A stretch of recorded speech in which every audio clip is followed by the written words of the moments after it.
Okay, guys. Okay, so we have a few more persons joining us this afternoon. So I think we can start, and then those will fall in after will fall in.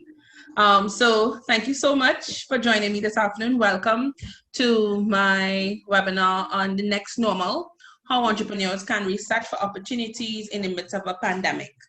For those of you who have not joined me before, my style is we basically have a discussion. If you have a question during my presentation, feel free to put it in the chat, or you can raise your hand and I can address it. Today, what we're going to look at is a topic that really came out of my last webinar, which is when I looked at understanding your conflict resolution style. This was a question that was raised, and it actually led to a quite interesting conversation. And I thought, you know what, this may be the next best option that we can have as a webinar,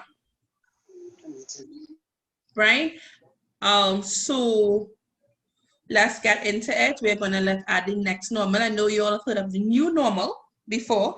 I mean, it's a phrase that has been bandied about for the past year or so, but we're looking at the next normal. Outside of the new normal, what is going to happen next?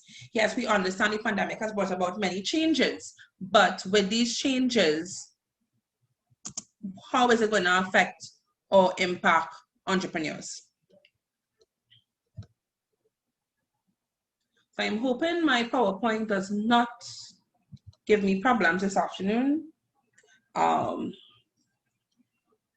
Seems that the prayer I said has not reached us yet. It's on its way up still. So I'm still seeing my little circle going around and around and around. What I wanted to look at next was what are the areas we're going to look at. So we're going to discuss, yay! Thank you, PowerPoint. So look at the introduction of what the new normal is. Let's familiarize ourselves with that term as regards to us. Let's get an idea of what the economic outlook is, because economics is really one of the key things in us understanding as entrepreneurs, how we can really capitalize on the opportunities present to us in the economy, for want of a better term right now. Consumers and the new normal, how will the consumers impact the services or the products that we plan to offer? And then, of course, stepping into the next normal and really understanding what that term means for entrepreneurs. Now, the new normal. The new normal is basically a new way of living and going about our lives and work and interactions with others, right? It was coined by Roger McNamara, and it's really identifying the possibilities that they are present once we adapt to the new rules of what is currently going on, right? Where so with the pandemic, COVID-19 brought massive changes. It was just like basically turn us over on our head. And with that, there were new rules we had to abide by, new rules we have to play by. And we realized it just wasn't a short-term situation, it was a long-term situation.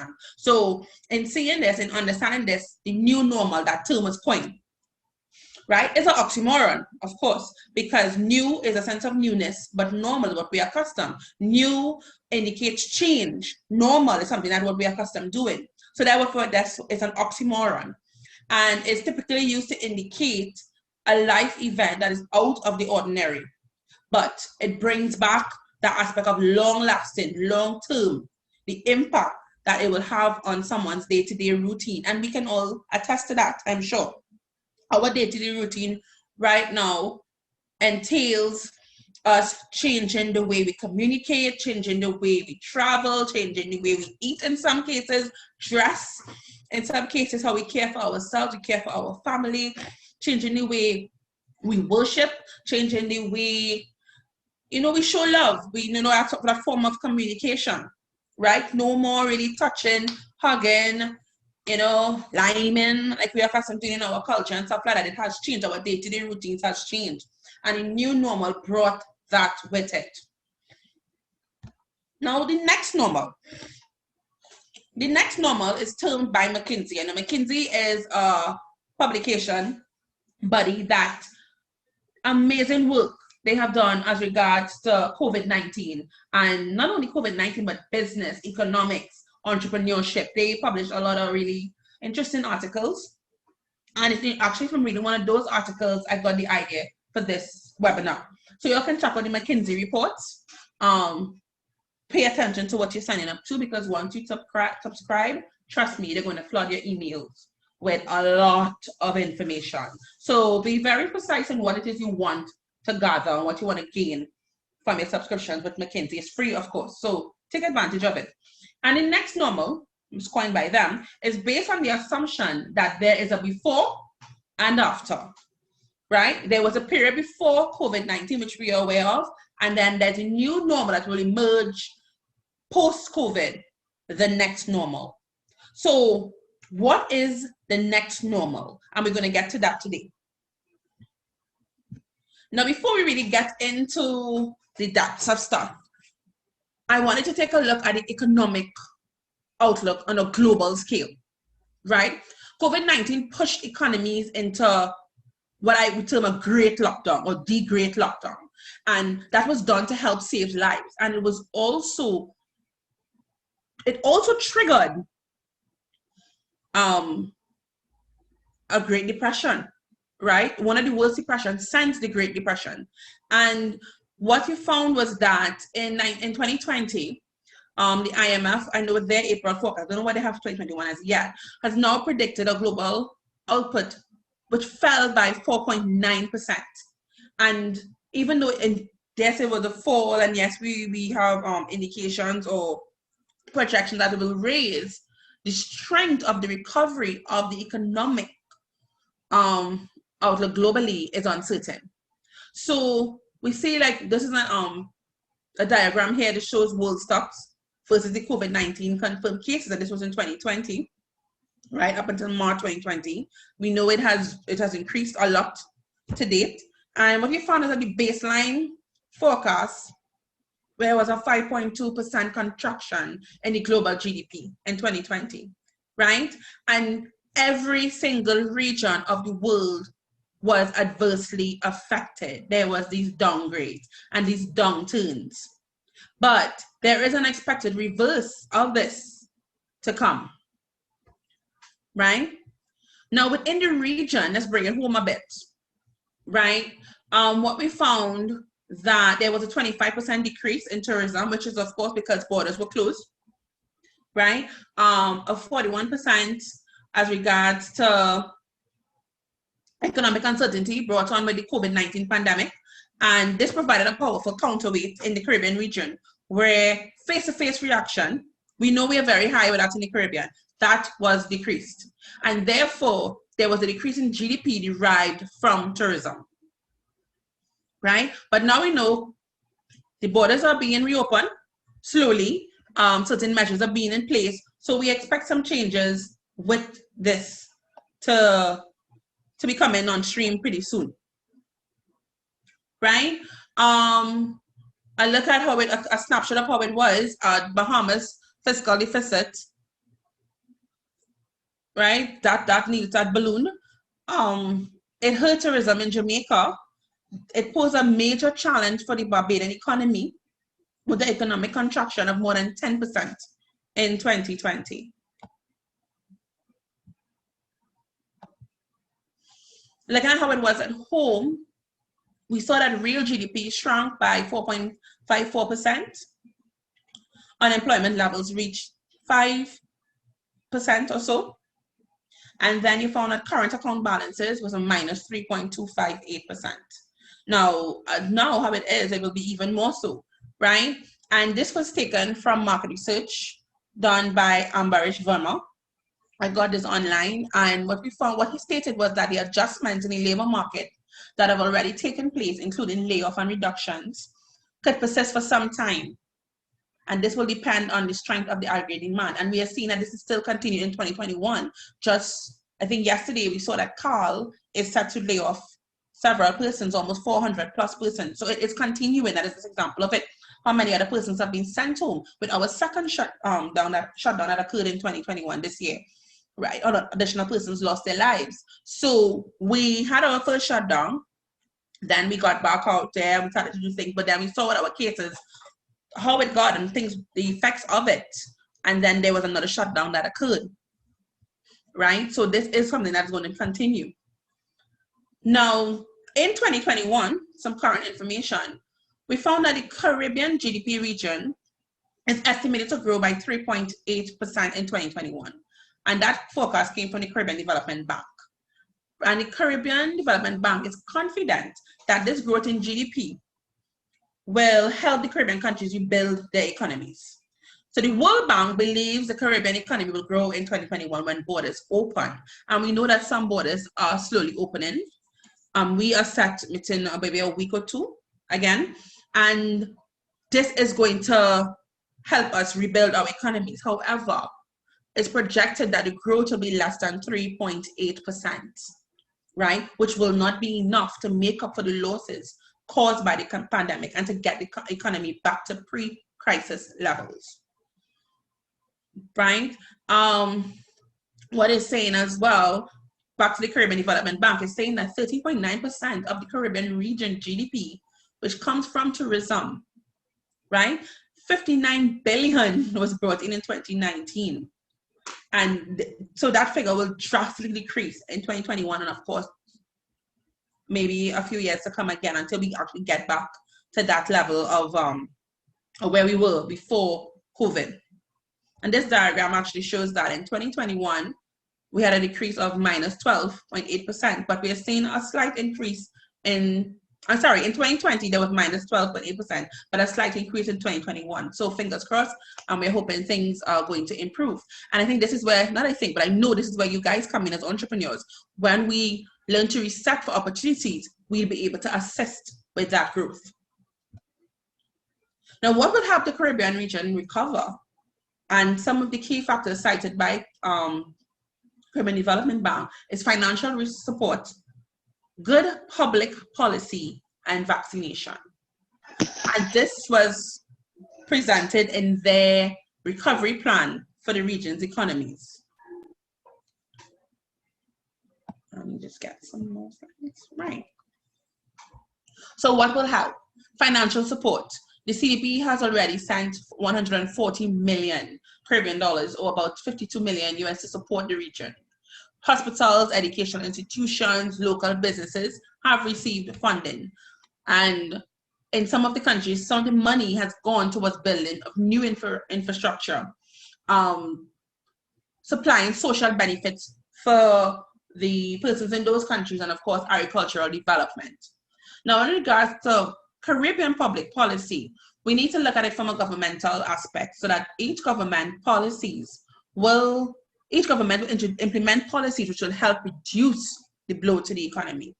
And this will come in terms of where government will revise their terms of regional assistance programs. They will expand production of specific goods and services, right? Which will also help stabilize not only their country economy, but the region's economy, and keep the economy functioning. We also have cases where governments are focused on specific sectors for agriculture. For example, in St. Kitts and Nevis, we have where they're actually building solar farms, right? They are repairing roads. Here we have the social funds. Government is investing, of course, in agriculture. They're pushing that to grow our own food and stuff like that. And they will find different means in which we can invest in order to help the economy recover. Vaccinations. This is a do I or don't I situation. But looking at what the CDB found was that because the countries have already begun vaccinating against COVID-19, they hope by the fourth quarter of 2021, tourists will now be able to arrive once more onto our shores, and this will help, right? However, if there's another surge of persons contracting the COVID and borders remain closed or has to close once more, then of course the GDP will continue to fall, right? So the situation is being monitored and reported on continually. But with the use of vaccination, the implementing of vaccinations, there is hope that it's going to grow and things are going to get better for us. So we have looked at a little bit of the economics of how the Caribbean region and what were some of the impacts with COVID-19 on us in the region and in Trinidad and Tobago. Now let's look at the economics of entrepreneurship. And yes, entrepreneurship has economics. There is goods, there's products, services, those different things.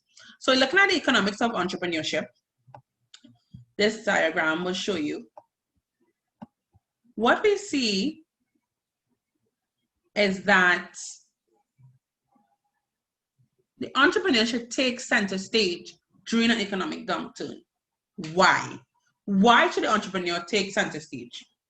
And I have the strong opinion, and share with this with you today, that entrepreneurs are equally, if not more so, important when economy is doing badly. When employment is high and economy is contracting or stagnating, you find that entrepreneurs thrive. This dynamic entrepreneurship will then help turn the economy around. And that is what we are looking at, and that's what I want to encourage, right? By developing new products, new ways that services can be rendered, right? There's even an increase in competition because so many different persons are coming up with different opportunities to help like that. By doing this, new firms can now boost demand. Look what happened with COVID. Look what happened with the shutdown. There were so many things that we could no longer do. But then there were so many different opportunities that arose for us to access services, right? And that was something that was really interesting to look at. Look at how the digital age and how important it became to us, right? How many times we will have to, I think my camera went there for a minute, right? We access services, we access products, all these different things is what we are looking at, and that is important, right? Just give me a minute. I think are you guys seeing me? No. Okay, are you seeing me now? Yep. Great. Okay, so my camera went down there a bit. Right. So that is what we look at. So even though the figures, when we look at entrepreneurship and we say when people failed at different ventures, and that may be high for entrepreneurs, that doesn't mean that entrepreneur and as a whole are failing. No. Every single drop, every single entrepreneur that comes onto the market fills that bucket. And that is what we need to focus on. So with the economics of entrepreneurship, we find that it creates social change. And the unique way that goods and services are now offered or have come on stream to be offered allows for a breakaway from tradition and reduces the dependence on what was once the norm, but now become obsolete. So with the limitation on the physical contact, the face-to-face, what we are seeing is that this digital age has just blossomed. We are now ordering everything we could possibly can via the internet, social media, the phone. And that is an excellent, for me, of course, excellent opportunity. The convenience of it. Your lunch is catered. You can, the kids are now going to school. School was always face-to-face. Look at it now, they're doing online. Now, yes, it comes with some frustration, but at the same time, it's a convenience, right? Look at Zoom. I am using the Zoom platform right now. Look at how the popular Zoom became with the onset of COVID, right? The shares, Zoom shares, I think it went to the roof at one point in time. So you find that with entrepreneurship, and when you have that downturn in the economy that occurred, you saw that there was a spur in economic growth. So it introduced innovative technologies, products, and services. It challenged the status quo. So things that were done a particular way are now being challenged. And it's challenging existing companies to become more competitive. So, like I told my mom for Christmas, she would do pastels on and off sometimes, and she was like, how am I going to do this? I said, Mom, no more flyer and whatever. Get out there. Social media. Have your IG page, link to stuff. She didn't go that far, but make a phone call, organize a drop and the pick off at home. Protocols were being followed and stuff like that. And it was still, the business stopped. It did not stop. Well, she feared that it was going to stop. It did not. Right? So if you want pastels, let me know. I'll pass on to my mom.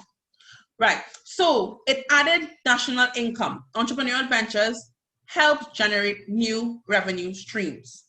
What was not before exists now.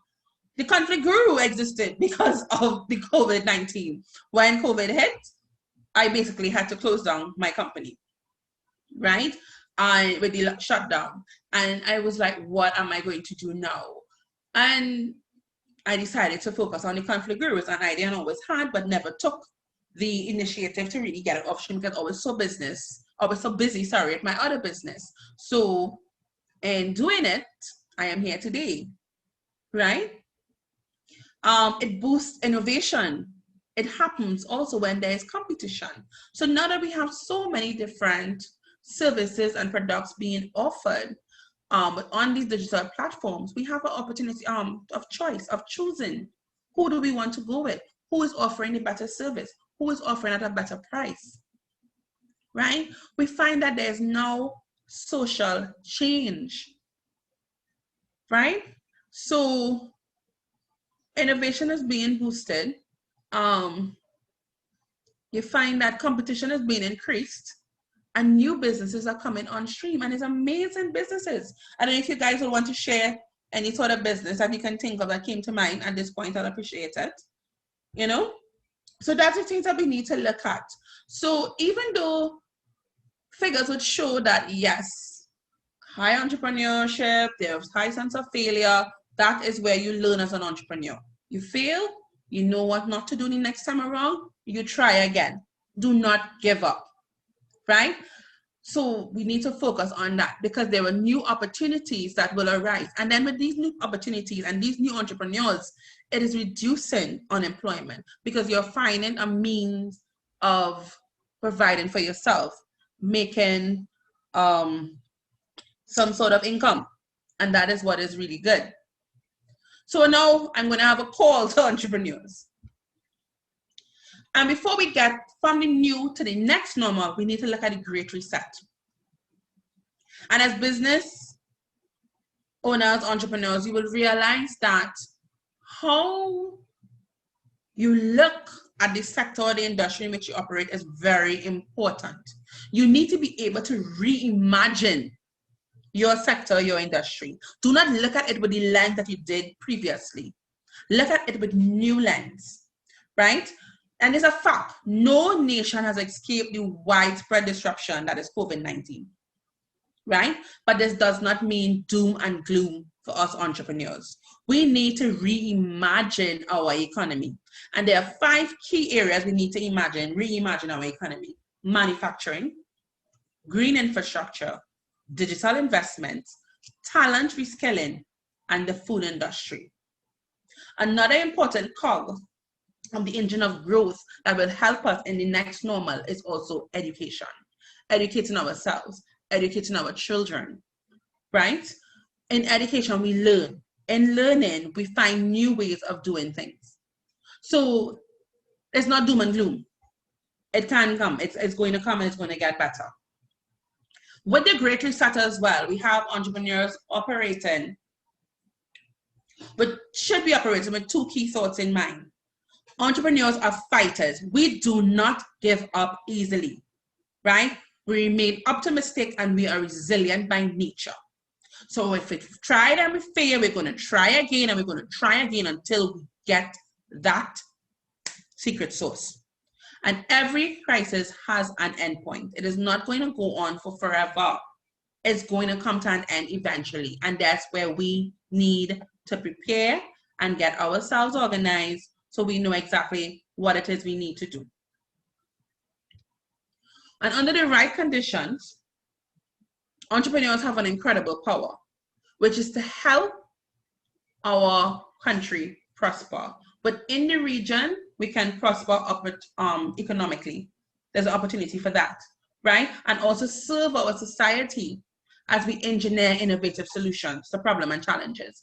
So the digital age. So do not think that, oh gosh, well, I wanted to start a little construction business, but I know what to do. And then COVID hit, and then they could shut it down, and the warehouses, not the warehouses, sorry guys, what you call them, that provide all the materials and stuff. Completely forgot the word. They are closed down. So where am I going to get my cement? Where am I going to get this? Where am I going to get that? Hardwares. Thank you, Rena. The hardwares closed down. What am I going to do? That does not mean that it has to stop. I actually know someone, she had a construction firm before, right? The first shutdown occurred. She rode the tide out, right? And then when the second one occurred and it hit her really hard, she came up with this really innovative idea, and that is a concierge service. And that concierge service is basically, you want your groceries, you do not want to go out there and risk it, you give her a call. Not saying that she's going to take a risk for you, but she is bringing that service to you. She is going out there and standing up in the lines when you don't do it. She's doing it for you. So she will go out there, she will get your groceries, she can deliver meals, they can do small things around the home for you, little fix-it stuff, even provide a cleaning service. Whatever you want and you can think of, she will find a way to provide it for you. And that is so innovative and amazing to me. And that is how she pivoted her service to really align with this great reset. And that is what we need to do as entrepreneurs. That is the mindset that we need, right? If you all want to know, you can check out Blue Diamond Concierge Services. I can always post the information on my IG page after, right? So that is like the great reset. So then we understand what we need to do as entrepreneurs. We have an understanding now of what the new normal and what the next normal is. But what about our consumers? What about their behavior, right? Are they still the same? No. Consumers also have a new normal. Their behavior has radically changed in response to COVID-19. I do not want to go out there and risk myself. So you're going to have to make your service much more viable, much more attractive to me. So I will say, okay, cool. So consumers, our customers are expecting us to pivot our services to ensure their safety. You have to also ensure your safety, right? And still maintain a standard in the service that is provided. Understanding which changes are most likely to stick will help us entrepreneurs plan for our recovery and future success. And that's what we need to do. So let's now look at the consumers. And there have been broad shifts in the behavior of consumers, right? Is a fact that COVID-19 has changed how consumers behave across every aspect of their lives. And as consumers were shut into their homes, what you found was an adaptation, an adoption of digital services. And this continues to take place at an astounding rate, right? Everything is at our phone. We can just go like this, make an order, get everything. And my veggies, my groceries, my kids' school books, my makeup, my hair stuff, anything I want, my Sunday lunch, right? Every Sunday I can order and I get my lunch. Well, now it's restricted, but you know what I mean. So consumer behavior, though it fluctuated initially, we are now finding that there's a focus on satisfaction. There's a focus on looking to see who have pivoted their service to ensure that our experience as consumers remains a good one, right? What's also important to note is that as consumers, and we are also consumers, we change our way we obtain information about goods and services. No longer word of mouth. Right? Because we are not going out there and seeing one another face to face and say, Gil, so you try this thing, how it tastes. No, we're not doing that.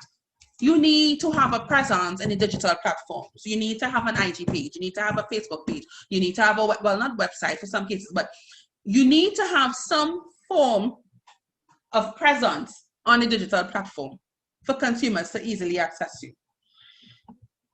Now, we need to understand these shifts as entrepreneurs as well, right? And what you find is that the shift towards the new normal of consumer behaviors hid significant variance.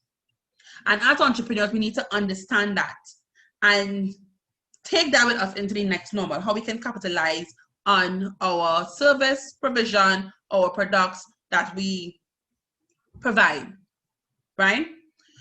And what is very important for consumers now is the consumer experience.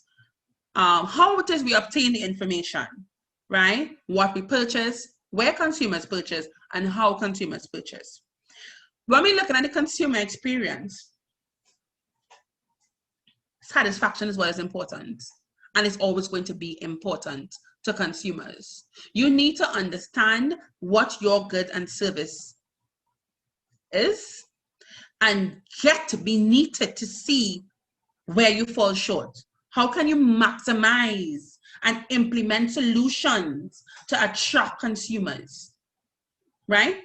This will allow you to improve your chances, right, in interacting with the next normal consumer, because that is what they're looking for, the customer experience. You want them to embrace your product or your service and stick with your product and service. Because remember, as much as you are being innovative and you are coming up with new goods and services, the competition is extremely high.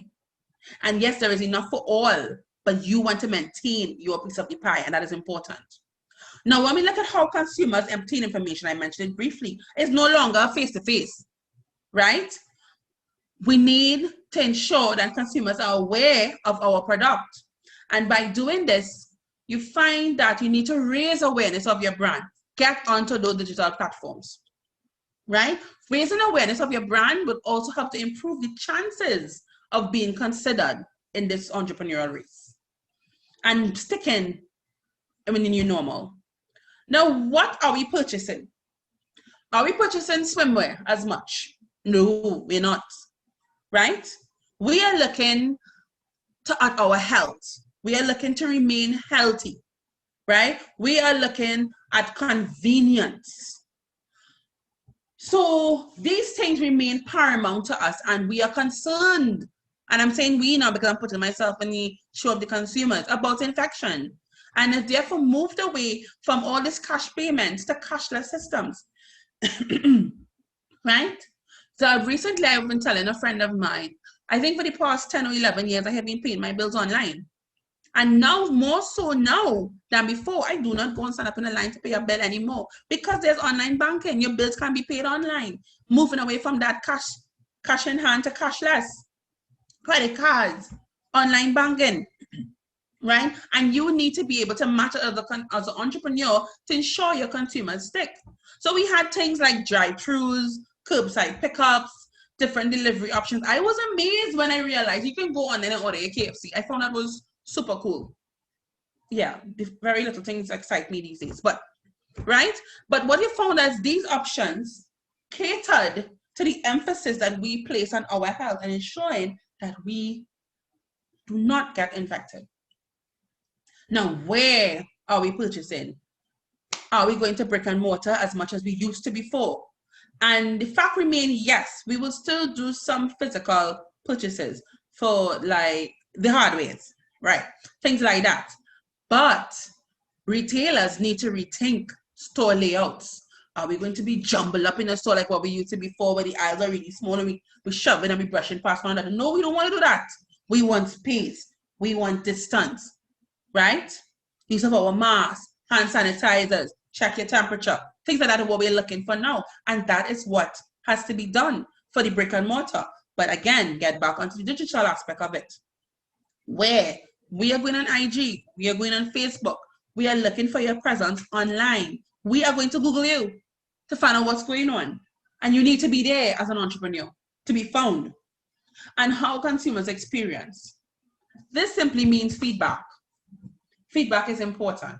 And what you find is that you need to keep abreast of your customer trends as an entrepreneur. So you need to implement some form of deriving feedback, to stay ahead of the trend, because again, remember, it's competitive, right? It's ever changing. So you need to ensure that you get some feedback and know exactly what's going on.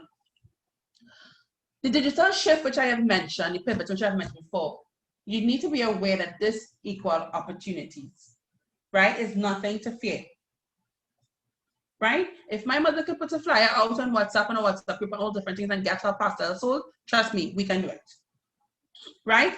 Home is equal to your multiverse. And when I say multiverse, what I mean, our home is now where we go to school, where we eat, where we play, where we bond with our family, bond with our friends, where we train persons, where we teach, right? And what you're seeing is that across the globe, you see that we are cooking more as a people, right? We are looking at home entertainment much more. And you find that there's so many home improvement projects. And the first shutdown, cement was sold out in South. Now cement is being sold at ridiculous prices. So home is now our multiverse. Everything goes on at home, right?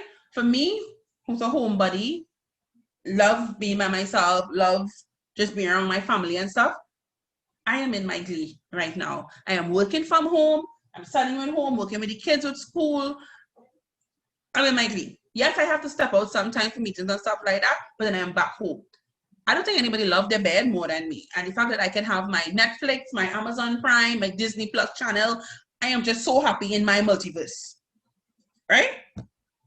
Shopping equals e-commerce. Shopping no longer means we're going out there and we're looking at it and we're picking it and we're saying, oh, it looks good. This looks like a fit, man. I'm going to try this on. No, it's now e-commerce, right?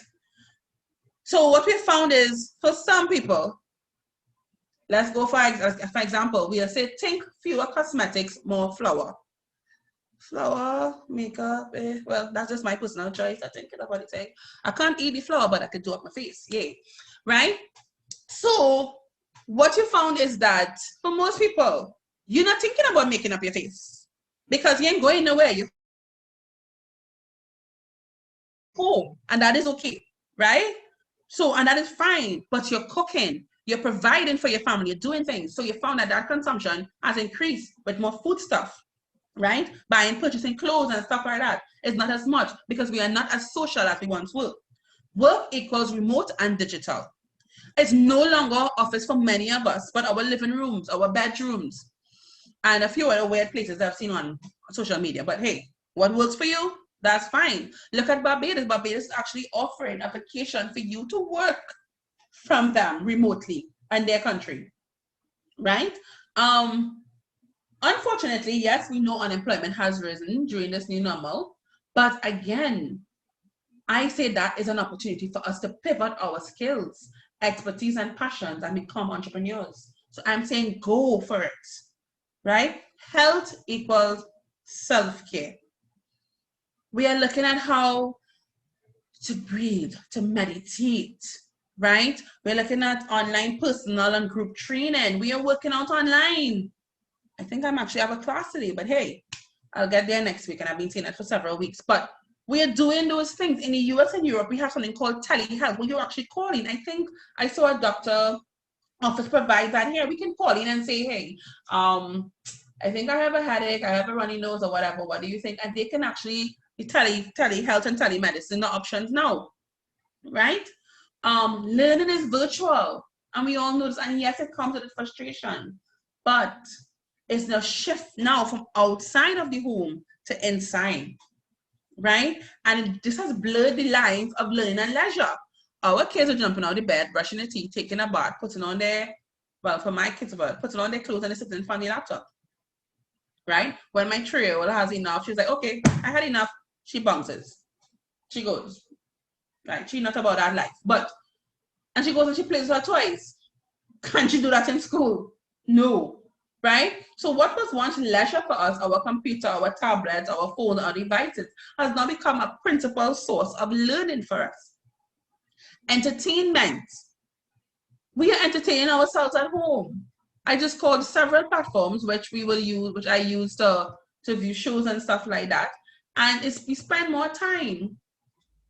on downloading Netflix, etc., and less time on going out there, buying food, drinks, doing things, outside, sports and stuff like that, right?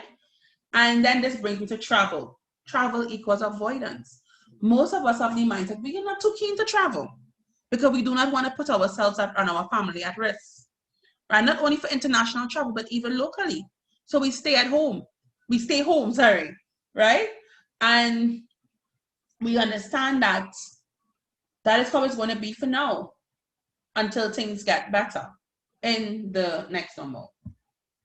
So to summarize how the new normal of consumers are for us to get a better understanding, there's a feeling of economic insecurity, which is leading to price sensitivity.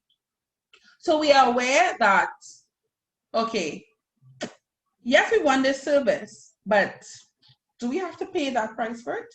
Is your service really worth it? So we are very particular with what we are willing to pay. Consumers are spending more time viewing video, movies, different platforms, seeking contactless retail. So you want to click, order it, get it on 2 days, get it in 3 days, get it next week, right? We appreciate brands which focus on the needs of us as consumers during this new normal. How do you feel as a consumer? What will make you happier? What do I need to do to reach my customers? And it has created a priority on shopping local. We do, because to ship stuff in, you find that there may be an issue. So we actually look at local, buying local. And this is really good because it will help the economy as well. So looking ahead into the next normal, right? It is my firm belief that entrepreneurs can capitalize on the opportunities presented to us in the next normal, but we need to act. And our actions, which we implement today, will help shape the next normal of tomorrow. And this is very important. Yes, research has shown that many startups have had to close down or reduce their operations. It's true, I have been a victim of that, but it does not mean the end. Remember, one of the characteristics of an entrepreneur, and a successful entrepreneur, is you learn to pivot. You learn to learn from your mistakes, reapply, go again, right? And with this knowledge of the digital shift and developing means and ways to pivot and maximize on these new digital platforms and avenues, entrepreneurs can successfully pave the path to the next normal, right? Many entrepreneurs have pivoted to meet new goods and services born out of the crisis, right? Like I said, when KFC was open, we were ordering KFC online, right? We had curbside pickup. Like for instance, I had, but before the big shutdown, when we had I had a small gathering, and I went online, found a local company, Party, I can't remember the name, sorry, and I ordered my stuff on maybe Tuesday, and by Thursday I got my box with everything, and it was really quality stuff. And this is things that I would have gone on Amazon before and ordered, and the prices were really good as well. So I made note of that, and I'm definitely going to be using them again, right? So we need a new vision to focus ourselves on how to cope with this difficult scenario that lies before us, right? And this is from Ms. Alicia Barcena Ibarra, the ECLAC Executive Secretary, right, of the Economic Commission of Latin America. So we need to really have a new vision. So for the entrepreneur of the next normal, this is what your mindset should look like. You need to be adaptable and agile. You need to be able to adapt and pivot, right? You need to understand money matters and how you apply money matters, right? You need to capitalize on your expertise. So for example, the example I gave you of the person that I know, the young lady that I know who had a construction company, is now doing the Blue Diamond Concierge. Her expertise is her social skills. She can communicate. She can talk to her workers on the construction site, and then she can talk to a client, executive client, and just capitalize on that. So she capitalized on her expertise. She knows how to interact with persons, right? Her background is in real estate, insurance, stuff like that, where you always had to interact with persons. So she capitalized on her expertise.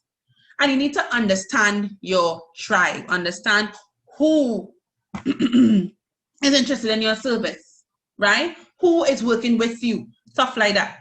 As an entrepreneur, it is imperative that you need to tap into your creativity and understand your customer base, right? And adapt to survive.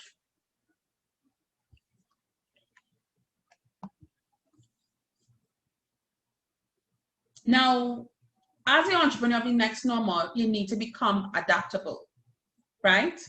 So find opportunities. So let me see what I'm trying to say there. When I say find opportunities, I know you may be tired of hearing me say the word pivot, but look at opportunities during the pandemic and find a way to repurpose and redirect your resources to satisfy the needs which have reemerged from your customers in this time of COVID.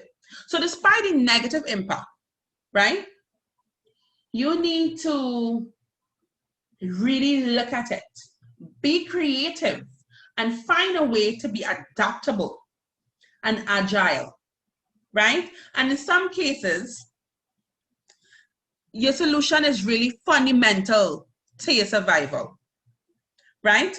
Being adaptable will be fundamental in your survival strategy and your growth opportunity. In other cases, you may not need to be so adaptable because it may be an area where something that we need, food, right? But you still need to be creative and understand how you're going to meet your customer needs.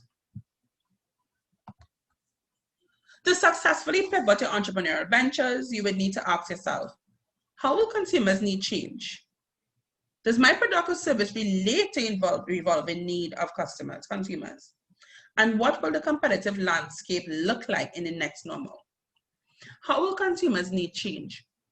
Are consumer needs likely to change in the next normal? Yes. But and they've seen that they have and they will. What do I need to do now that I haven't done before or I was not doing before? This is what you need to figure out, right? Do your product and services relate to that evolving need of consumers? Yeah. Consider whether this product, it relates to the changing needs, right? If it no longer relates, change it. Make it relatable. If that doesn't work for you, find something else. It will. You will be able to find it, right? And when you do it well. And if you see gaps, minimize your gaps and start envisioning how you could tweak your service and product to really be an adaptable one, to a likable one, and to be a successful one. Yes, there are competitors. Yes, there are people who are doing the same thing that you want to do. That's fine. Welcome that, because that will encourage you to be more innovative. You have to stay ahead of the pack. Stop looking from side to side and who is going and thing with you and focus on your goal, right? So consider that, hey, once I keep on doing that, some of my competitors may fall to the wayside and I'll be able to pick up the slack because I am focusing on my goal. I am focusing on my objectives, right? Now, when in regards to the different scenarios and the landscapes and competitive stuff like that, it isn't necessary to anticipate it, what a competitor is going to do 100%, no. But do your research. Understand what market trends are there, what market trends have popped up, which ones have fallen to the wayside. And look at that and see how you can pivot your business to match these trends. So money.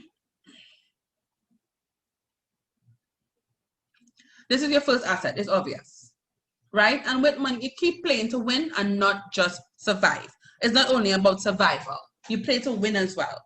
And you accept that certain things or certain aspects of your business plan, or whatever, will fall to the wayside and become irrelevant. You need to be realistic about the present realities of the market. And you need to prepare for worst case scenarios. You need to, right? And find a way to deal with it, simply put. By playing to win, you would not just survive, but you also prepare yourself for whatever comes out of the crisis or whatever additional crises come. And now we look at money as well as cash and expenses and revenue. Cash is key. Review expenses and cut non-essentials. Transform your fixed costs into your variable cost, right? And examine your revenue sources and pinpoint who your reliable customers are.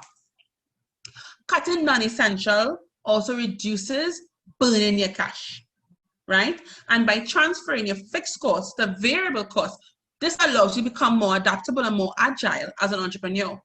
And it allows for flexibility in your operations, right? But all of this, you need to understand your customer dynamics and the demographics of your customers. So it doesn't make sense if your customer dynamic is persons in their 50s and 60s, and you are applying, let's see, certain aspects into the digital age for them to access when you know that they are not going to, or they are not knowledgeable on a larger scale. You would need to know how to get to them, find avenues to get to them, because you know there will be limitations in how they use these digital platforms, right? Access to capital. You have to evaluate and calculate your potential risks and position your company for growth. And position your company for growth, we talked about, be aware of your market, understand your pivot strategy, right? And do not wait until the end of the crisis to want to pivot your strategy. Do it while you are going.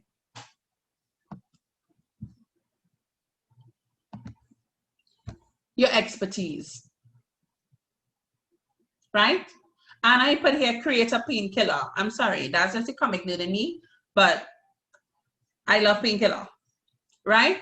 But that's what you need to do. You need to take the time to talk and innovate with your best customers. The one who is stood by you, stuck with you, talk to them, get feedback from them, understand their mindset.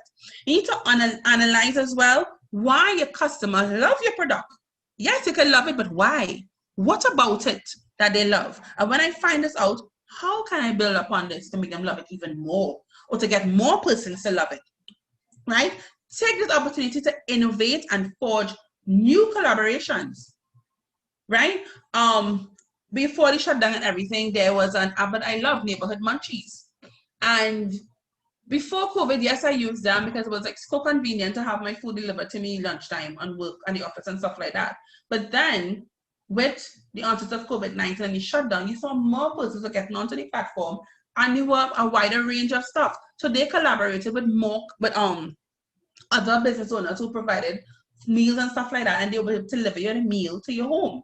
And that was great, right? So with expertise, build your expertise by understanding your value. What is your purpose, your key purpose for doing this business? What is your value proposition? How do you fit into your market? Go deeper into technology to capture a greater market share. And all this means is really understand and delve into the digital platforms available to us, right? And really understand your customer database. So create your painkiller. Now with people, you need your customers as an entrepreneur, right? And communicate. Bear in mind that with the need of flexibility and always changing and stuff, you find that this can sometimes kill the spontaneity of your business, right? The people in your business is important. But if it is, you have to ensure that more remote work or hours are flexible in hours and stuff like that, you find that it may affect the commitment of the people in your business. If it is you have persons, even if you yourself are just a one-man operation, it will still affect, right? Your interaction with your customers, face-to-face that you had before is no longer there. And it will affect us. We are social beings. No man is an island, right? So we need to understand that your tribe, your people, yourself, evaluate the commitment to the business and understand that communication is crucial. And then when it is you have a team, focus more on trust rather than control. Engender trust rather than controlling the persons in your operation. So 3 steps to plan for the next normal. Pretty straightforward. Gather customer data, maintain a service first mindset, and take it one conversation at a time. Do surveys. We have Survey Monkey, it's free.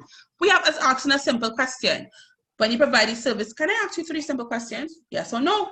Yes, they give you that information. No? Well, whatever. But what you're ensuring that you're appropriately planning for the future of your business, because you're trying to find out what your customers are thinking, right? And this is a good way to hear from your customers. And this will also assist you in avoiding assumptions about what your customer really needs and what their fears are in this pandemic. Maintain a service first mindset. Yes, sales and revenues are important, but it's more important to be available to serve your customers and your community. By keeping a service first mindset, you find that you will be now ready to provide what your customers really need rather than relying on your old business model, which may no longer be relevant. And take it one conversation at a time. Resist the urge to send mass emails or communication to let them know, hey, I am here, I am offering this, I am great, right? Work on one-on-one calls. Work on relating to your customers now.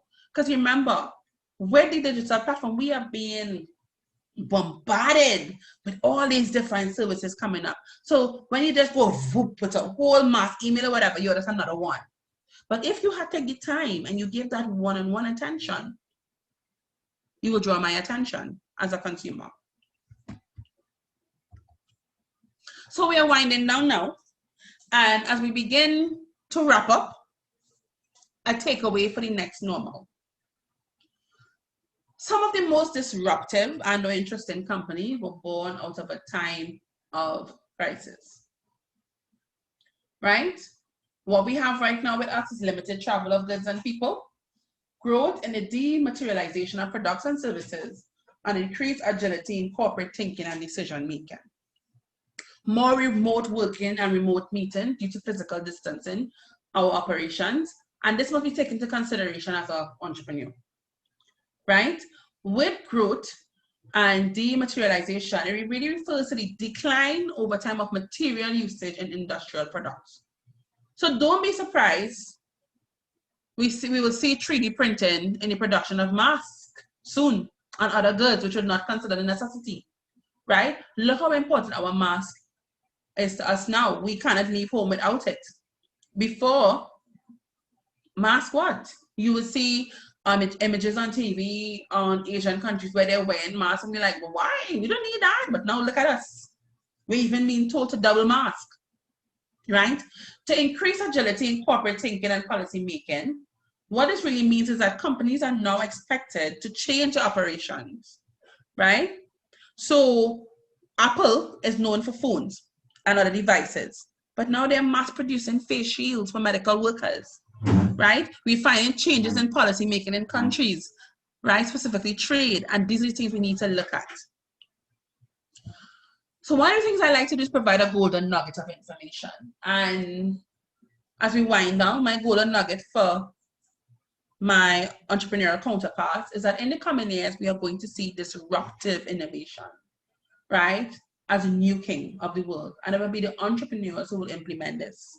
So don't be fearful of being disruptive. Come with it. Bring it. Bring your ideas. Test them out. Understand your consumers and go for it.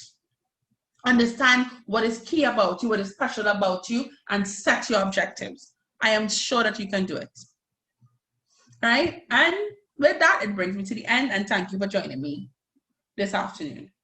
If you need to contact me, the Conflict Guru 868, my email is theconflictguru868@gmail.com, or you can DM me at Facebook or Instagram at the Conflict Guru 868. So now what we can do is any questions that you may have, you can ask, and we can just have a discussion, and let's see how we go from there.